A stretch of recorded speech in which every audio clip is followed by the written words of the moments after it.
This is week 3 of me preparing for my training for Okinawa. I'm also coming to the end of my first challenge, which was 3,000 push-ups for October, which was 100 push-ups a day. I've also started recently training with the famous YouTuber Yusuke on his website, Karate Waka Online. I happily advise that his training is exceptionally well and really good, and I will be going into more detail as this video progresses.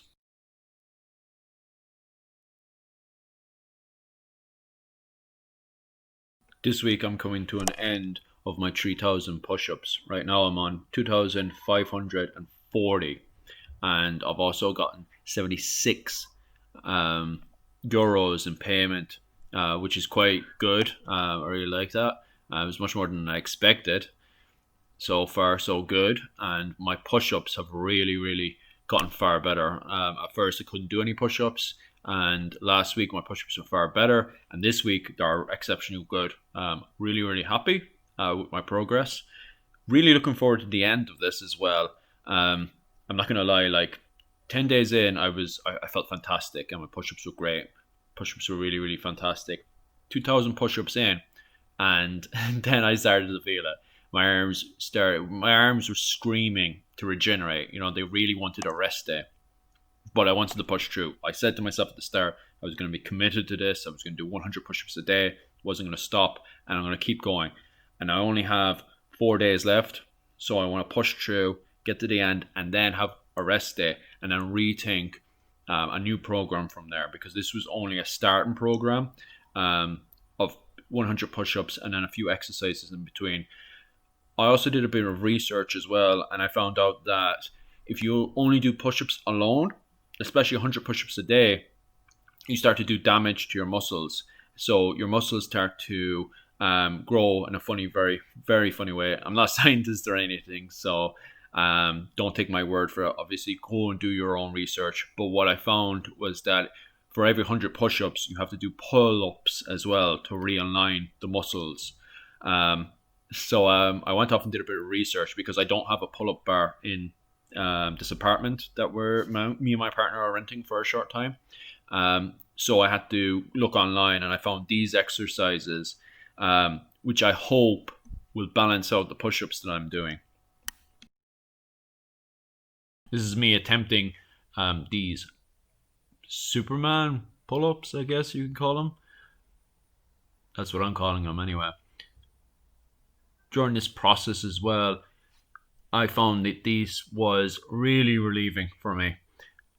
Before, I felt very tight around that whole area, and when I started to do these exercises, I found that I could do much more push-ups, that my muscles had like stretched out far better. So these actually do work.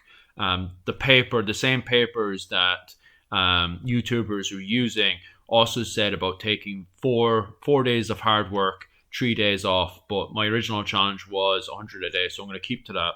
But when I finish this, I will reassess, and I think I will do 4 days of hard work and then 3 days rest. That's what I'm thinking of doing right now. But I'll reassess at the end of this and see which is best. I also started bastardizing this as well, and started doing it standing, and I found that to be a huge relief as well.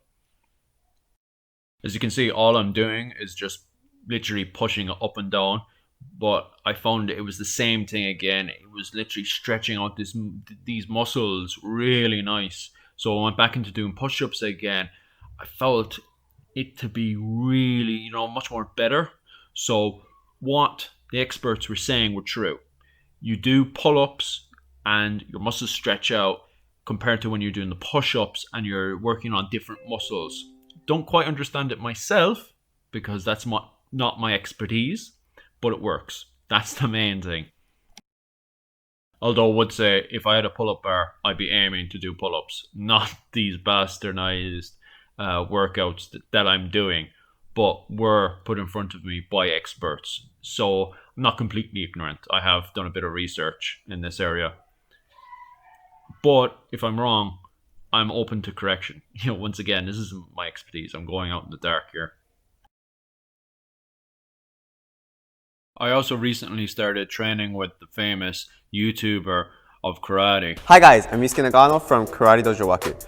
Yes, this famous YouTuber, who we all know in the day in the life of a Tokyo student, and also from Jesse Incamp's video on how to behave when inside a Japanese dojo.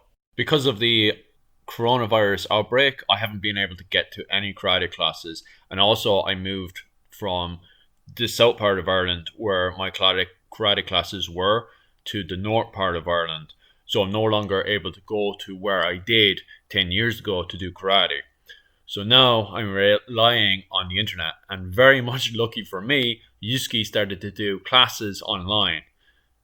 I assume because of the coronavirus, or he would have just kept doing what he was doing, which was classes like you've seen on Vice or on vlogs of people who have traveled over to Tokyo, where Yusuke has given them classes and even private classes for themselves, as you can see in this video blog that was posted onto YouTube. Now, to start with, I was really sketchy about doing Zoom classes on the internet. It was only last year, in fact, that most YouTubers were telling people to not waste their money online. They need to get proper classes. You need to go to proper classes, proper in-room classes with the instructor there and then for him to correct you carefully and in detail, right? This is what every YouTuber was saying last year and the previous years before. But now that the coronavirus has come in, we're forced into doing Zoom, we're forced into doing classes online.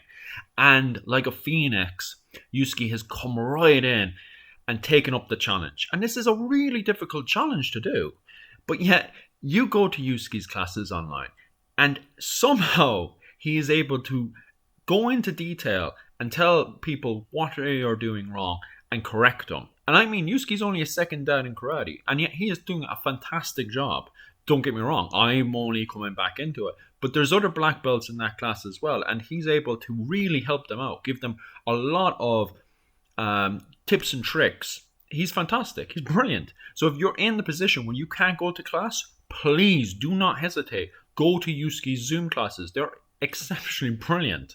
I can't highlight how fantastic they are. Now, on saying that, Yusuke has also helped me with my flexibility. He's seen straight away that my flexibility was diabolical, and he has given me stretches to do that within only a week have really benefited me.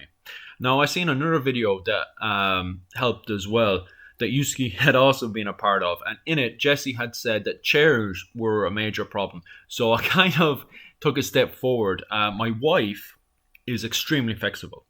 However, my wife has never spent much time with chairs. For most of her life, she's never used any chairs, and yet she is extremely flexible. So this week, I went a bit extreme, and I decided I was going to get rid of my furniture, except for a table, as you can probably see in this photo.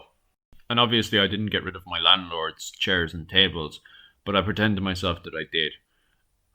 Now, you can see there, I've gone into my legs being crossed forward, which I do find slightly difficult. So it's great doing this, so I can just push down on my legs while I'm eating away.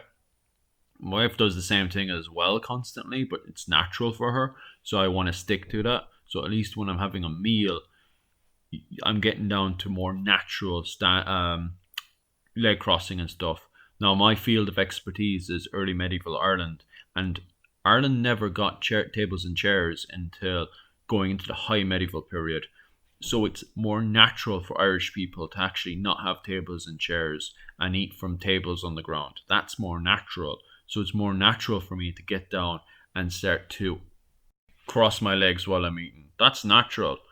So I think this is a good thing. And I think hopefully I'll start to get, my legs will start to get more flexible so I can get those kicks up. Because that's my end goal. That's what I'm trying to do here. Obviously, if you disagree, please say so. Because I'm trying to learn here. My expertise isn't the human body. As I said there earlier, it was early medieval history.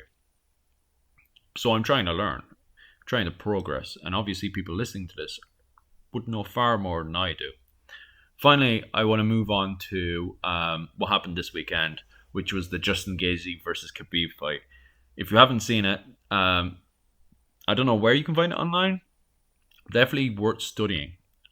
What happened was that Justin Gagey was a wrestler. He went against a world renowned grappler, which is Khabib. Many could easily now argue that he's the greatest grappler in the world. Obviously, many people could disagree. You never know what's in a corner and all that stuff.